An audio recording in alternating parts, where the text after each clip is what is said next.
我看了，走哪里？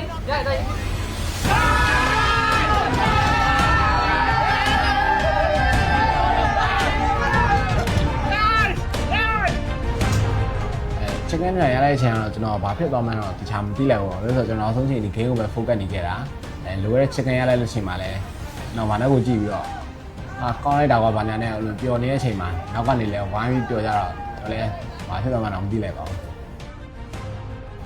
။ champion ဖြစ်ရဆိုတဲ့ဒီချိန်မှာကျွန်တော် finally ပေါ့ဒီ 1G မှာ2နှစ်လောက်ကြိုးစားခဲ့ရတယ်ရောကျွန်တော် immunity တွေကတခုဖြစ်လာပြီဆိုတော့စဉ်းစားမိခဲ့ပါတယ်